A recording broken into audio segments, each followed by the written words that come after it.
Béni sois-tu, Adonai, toi, le Tout-Puissant. Ton nom est infiniment grand. Toutes tes œuvres te loueront, Éternel, et tes fidèles te béniront. Ils diront la gloire de ton règne. Ils proclameront ta puissance, pour faire connaître aux hommes ta puissance et la splendeur glorieuse de ton règne. Ton règne est un règne éternel, et ta domination subsiste dans toutes les générations.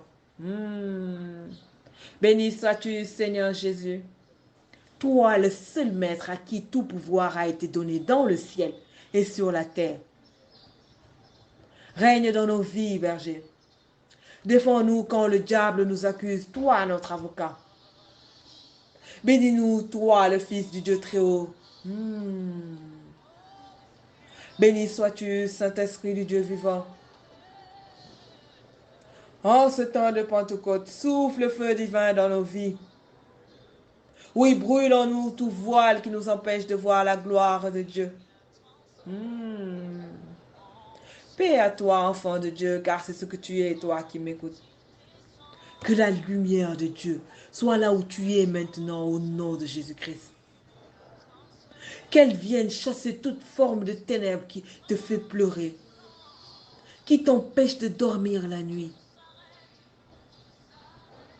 qui te fatigue, qui t'empêche d'être dans la joie. Car aujourd'hui, nous allons parler de la joie. Le dictionnaire définit la joie comme étant une émotion agréable ou un sentiment de satisfaction ou de plaisir de durée limitée qu'éprouve un individu au moment où une de ses aspirations ou un de ses désirs vient à être satisfait d'une manière réelle ou imaginaire. Mais où trouver la joie dans ce monde si ténébreux? Ce monde où tout le monde court, tout le monde est stressé, où la peur veut régner, nous imposer son règne. C'est devenu normal de se saluer sans faire l'effort de sourire. C'est devenu normal de se faire du mal les uns les autres, d'écraser notre frère, notre sœur pour avancer. Nous voilà tous chargés de toutes sortes de fardeaux. Mais c'est que personne ne prend le temps d'obéir au commandement de Jésus-Christ. Car il dit dans Matthieu 11, verset 28, « Venez à moi, vous tous, qui êtes fatigués et courbés sous un fardeau, et je vous donnerai du repos. » Mais nous ne sommes même pas au courant de ce commandement. Nous n'avons même pas le temps de lire les Écritures. Nous voilà matin, midi, soir en train de courir avec nos fardeaux, tous fatigués et courbés. Il y a quoi? Aujourd'hui, nous allons tous nous arrêter et prendre le temps d'écouter Jésus-Christ afin d'obéir à ses commandements par sa grâce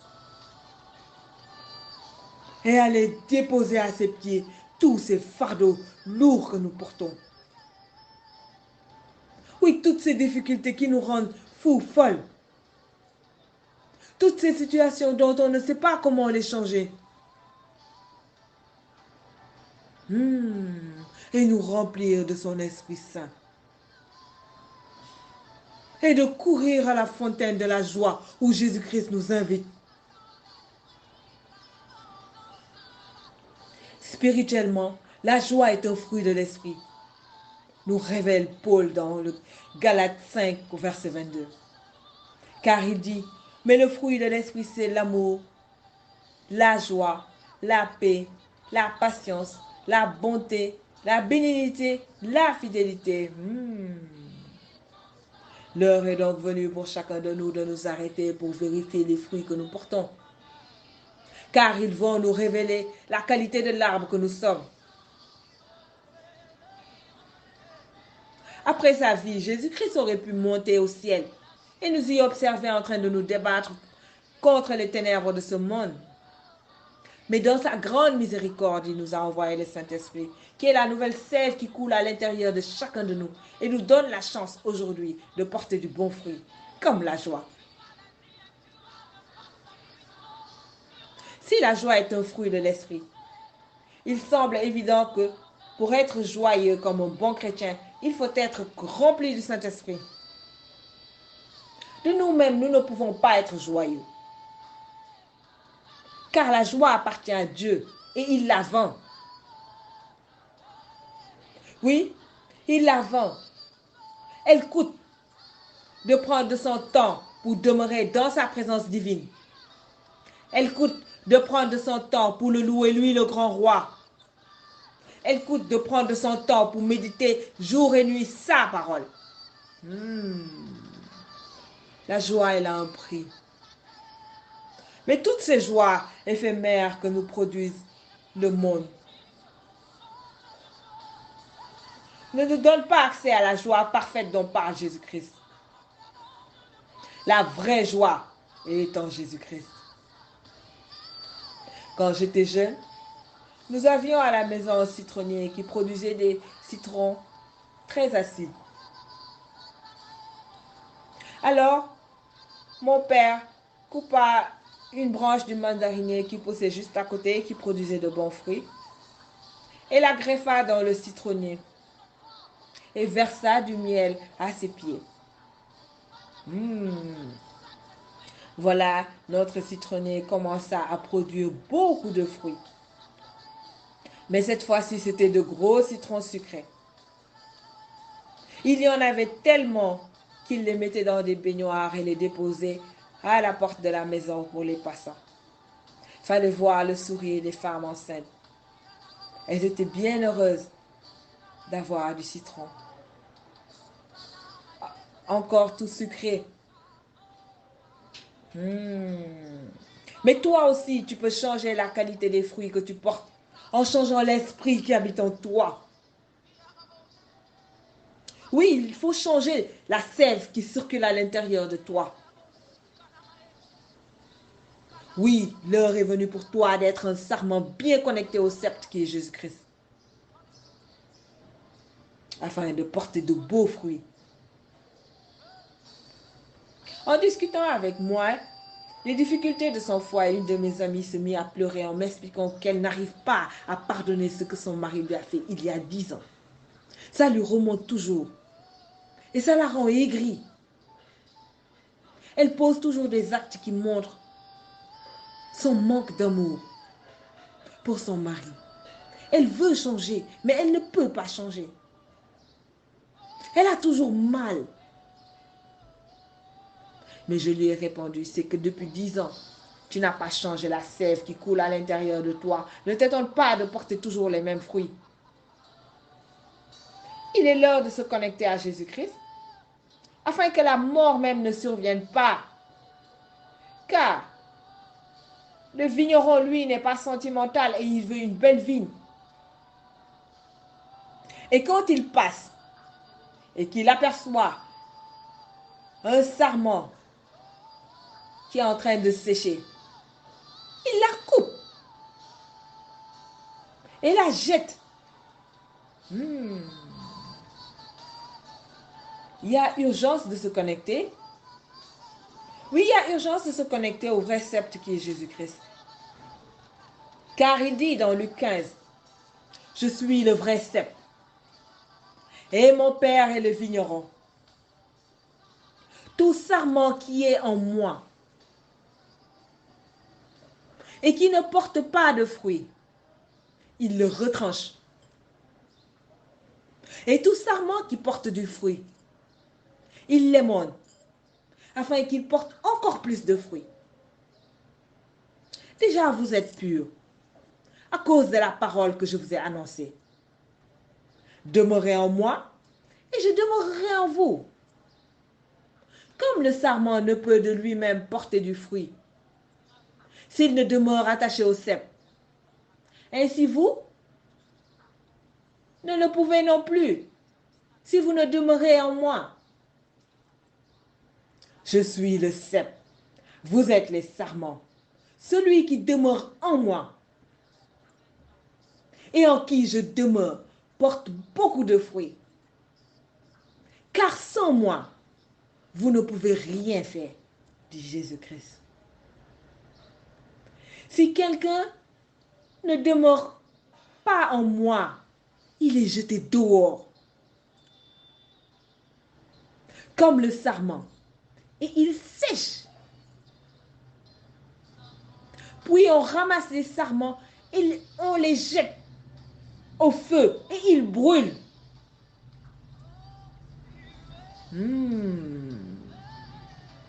Si vous demeurez en moi, dit Jésus-Christ, et que mes paroles demeurent en vous, demandez ce que vous voudrez et cela vous sera accordé. Voilà la source de la vraie joie parfaite. Oh Jésus-Christ, la grâce de pouvoir désirer quelque chose et qu'elle nous soit accordée même avant qu'on ouvre la bouche.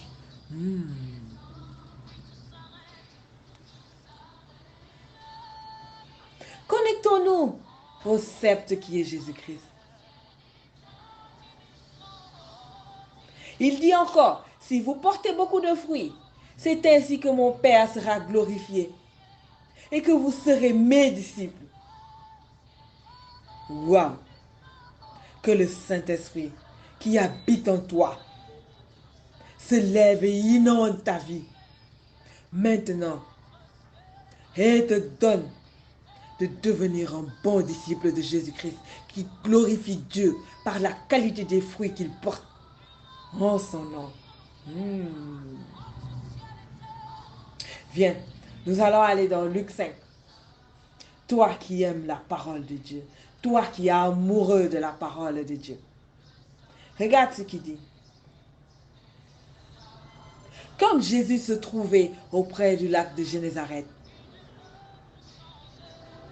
et que la foule se pressait autour de lui pour entendre la parole de Dieu, il vit au bord du lac 2 barques d'où les pêcheurs étaient descendus pour laver leurs filets. Il monta dans l'une de ces barques qui était à Simon. Que Jésus-Christ monte dans ta barque maintenant au nom de Jésus-Christ.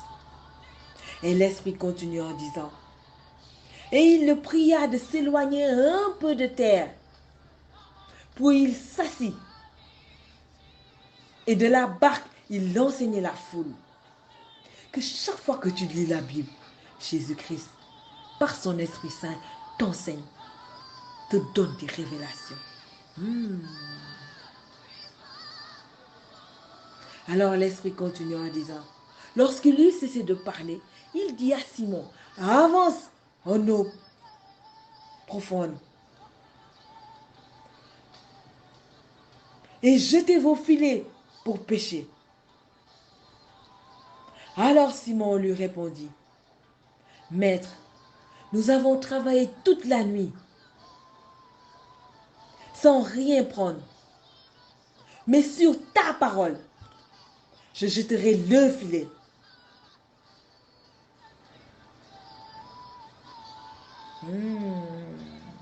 Remarque ici qu'il a dit à Simon, jetez vos filets pour pêcher. Et Simon a répondu, sur ta parole, je jetterai le filet. Tu as la possibilité d'avoir plusieurs sources de bénédiction dans ta vie. Alors refuse d'avoir une seule source de bénédiction. Car quand Dieu a mis Adam dans le jardin, il a ouvert au-devant de lui 4 sources de bénédiction. Sois béni mon frère, sois béni ma soeur. Et l'Esprit continue en disant, l'ayant jeté, ils prirent une grande quantité de poissons et leurs filets se rompaient. Ils firent signe à leurs compagnons qui étaient dans l'autre barque de venir les aider. Que Dieu te donne d'avoir des filets très solides pour pouvoir accueillir toutes sortes de bénédictions sans que tes filets se rompent. Par la qualité de ta prière, par le temps que tu vas mettre dans la présence de Dieu, tu auras des filets épais qui vont pouvoir ramasser toutes sortes de poissons sans se rompre au nom de Jésus-Christ. Ils firent signe à leurs compagnons qui étaient dans l'autre barque de venir les aider. Ils vinrent et ils remplirent les deux barques au point qu'elles s'enfonçaient. Que la bénédiction te persécute maintenant au nom de Jésus-Christ. Remarque que ni Joseph, le père de Jésus, ni Marie, sa mère, n'étaient pécheurs. Alors que Simon, lui, était pécheur. C'est son métier. Mais il s'est toujours contenté de pêcher pas très loin du rivage et d'attraper un peu de poisson pour survivre, comme chacun de nous, qui nous contentons des petits plaisirs de ce monde.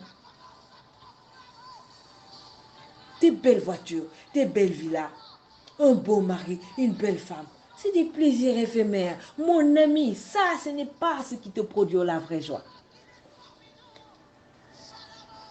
La vraie joie est dans la connexion à l'esprit. Viens te connecter à Jésus-Christ et tu vas découvrir c'est quoi la vraie joie qui te fait sourire comme si tu étais bête.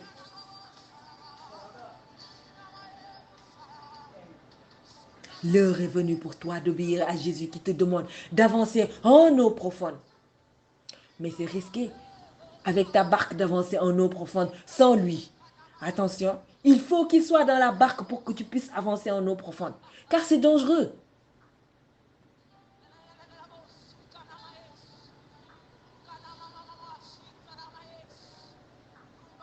Certaines bénédictions peuvent te rendre fou, folle, si Jésus n'est pas à côté de toi. Est-ce que tu comprends pourquoi certains hommes tombent très bas? Tu entends certains grands hommes commettre certains actes, tu te demandes, mais comment il a fait? Jésus n'était pas dans la barque quand la bénédiction est arrivée. Pour avancer en eau profonde et pouvoir pêcher de gros poissons, sois assuré que Jésus est avec toi, mon frère, ma soeur. Et là, tu ne craindras rien, car la barque, elle aura beau tendiner, faire comme si elle voulait s'enfoncer, elle ne s'enfoncera pas, car Jésus est là.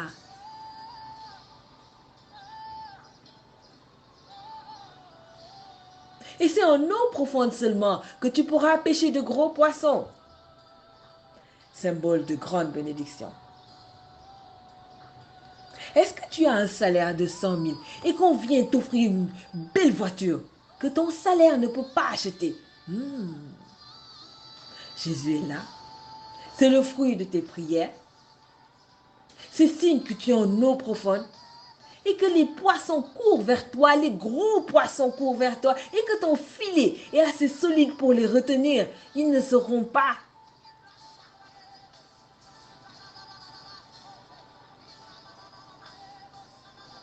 Est-ce que tu habitais un petit appartement et que tout à coup, tu te retrouves dans une maison tellement grande que quand la nounou ne vient pas, tu as envie de pleurer parce que tu ne peux pas faire le ménage tout seul? C'est signe que tu vis en eau profonde avec Jésus-Christ et qu'il te donne ce que ton salaire ne peut pas payer. Et que quand ton collègue vient te visiter, il se dit, mais je connais son salaire, mais il a fait comment? Il ne sait pas que tu passes la nuit à prier Jésus-Christ. Il ne reconnaît pas les fruits que tu portes. Sinon, il aurait vu que toi, tu es connecté au vrai sceptre qui est Jésus-Christ. Et qu'avec lui, tu vas en eau profonde. Quand tout le monde dort pour pêcher des gros poissons, la bénédiction de l'Éternel est avec toi. Même quand tu es fâché, tu es béni. Même quand on te jette dans la poubelle, quand on te renvoie de la société où tu travailles, mais tu refleuris, tu deviens encore plus béni.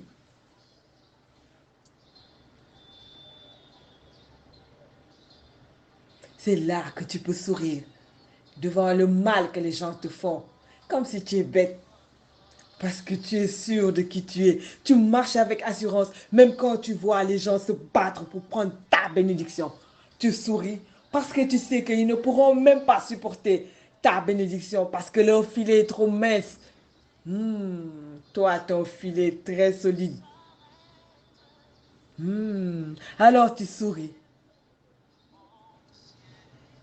Tu es béni de Dieu.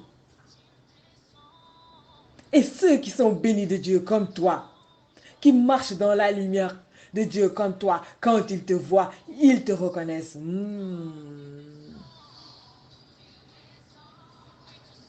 Roi, reine, avec ta belle robe. Enfin l'un, épouse du Christ.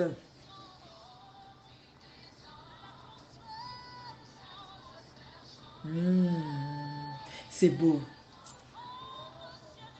Alors tu comprends, jeune fille, que ce n'est pas en portant des tenues qui font apparaître tes parties intimes que tu trouveras le bon mari. Non, c'est en priant sans cesse pour te remplir de l'esprit que tu vas attirer à toi le jeune homme de bonne famille. Et toi, jeune femme, comprends-tu maintenant que ta beauté ne gardera pas ton mari à tes côtés, mais la plénitude en toi de Saint-Esprit? Car quand toi tu es béni, l'onction coule sur la tête qui est ton mari et toute ta famille est bénie.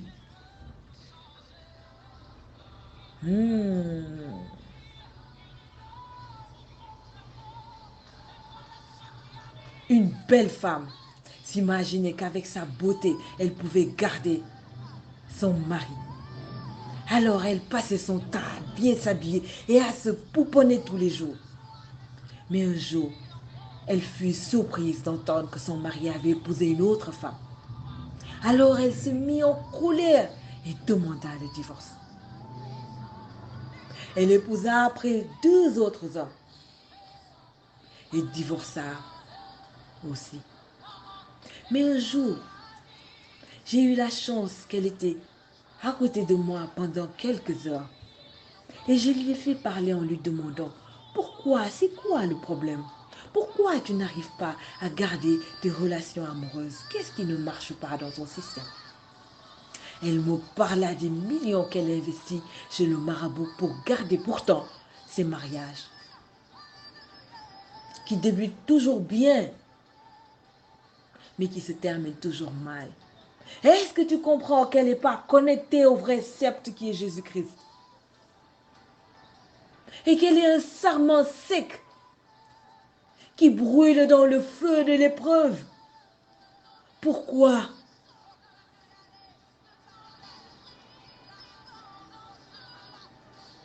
Est-ce que tu comprends que si Jésus-Christ n'est pas dans ta barque, tu es en danger?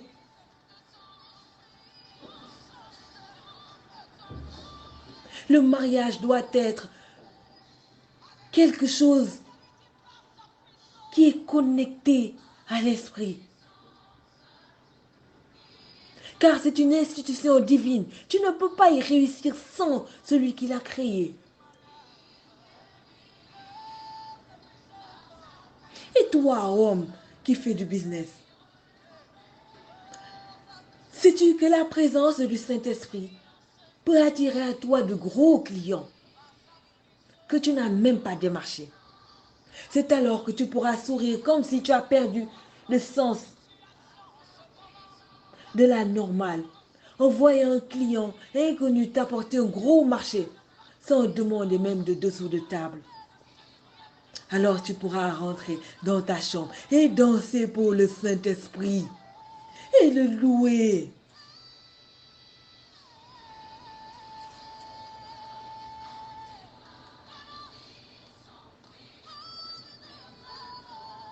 Voilà la vraie source de joie.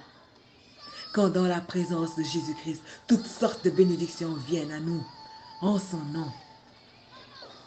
Arrêtons maintenant de nous battre pour les biens de ce monde et cherchons le Saint-Esprit, mes amis. Remplis du Saint-Esprit, nous deviendrons ces reines et ces rois devant qui la création s'incline. Ces enfants de Dieu qui ne s'ébranlent devant rien. ces épouses du Saint-Esprit qui marchent avec assurance. Ces bénis de Dieu qui portent de la joie en permanence sur eux. Regarde Jésus. Il était rempli du Saint-Esprit et il portait tout naturellement le fruit de la joie, car il est écrit dans Luc 10 au verset 21. En ce moment même, Jésus tressaillit de joie par le Saint-Esprit. Et il dit, je te loue, Père, Seigneur du ciel et de la terre, de ce que tu as caché ces choses aux sages et aux intelligents, et de ce que tu les as révélées aux enfants. Oui, Père, je te loue de ce que tu l'as voulu ainsi. Amen. Alors, toi aussi sois dans la joie maintenant, car Dieu veut que tu vives dans la joie. Le roi David chantait dans le psaume 32, juste, réjouissez-vous, mettez votre joie en l'Éternel, poussez des cris de joie, vous qui êtes droit de cœur. Et dans le psaume 33, il dit encore, louez Dieu,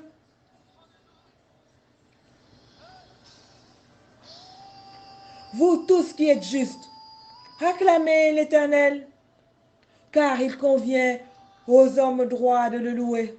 Célébrez l'Éternel avec la lutte et louez-le sur la lutte à dix cornes. Chantez en son honneur un cantique nouveau. Jouez de tout votre art afin de l'acclamer. Alors toi qui es enfant de Dieu, chante et danse pour celui qui est mort sur la croix, pour que toi tu aies la vie en abondance aujourd'hui. Quand je suis attristé par une situation, je me connecte vite à l'esprit et je commence à louer Dieu pour m'envoler dans les hauteurs comme un aigle royal afin que tout devienne petit à mes yeux. Et je m'accroche à ce que dit l'Esprit dans Apocalypse 5, au verset 5. Ne pleure pas, voici, il a remporté la victoire, le lion de la tribu de Juda, le rejeton de la racine de David, pour ouvrir le livre et les 7 sceaux.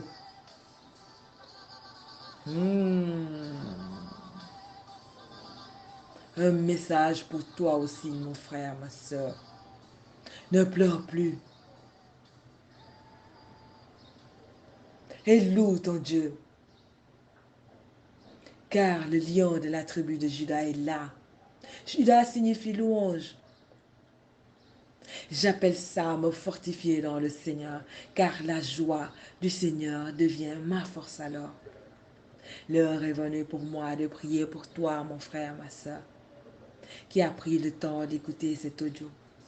Que l'Éternel ouvre au-dessus de toi, maintenant et de toute ta famille, les écluses du ciel, et fasse descendre sur toi sa pluie en abondance, de grâce au nom de Jésus-Christ.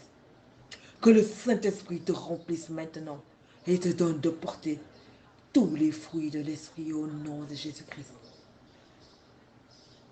Que la présence en toi de l'Esprit de Dieu attire à toi des bénédictions qui te feront sourire comme si tu n'es pas intelligent. Au nom de Jésus-Christ. Moi, c'est Soldat Victoire, passionné de la parole de Dieu.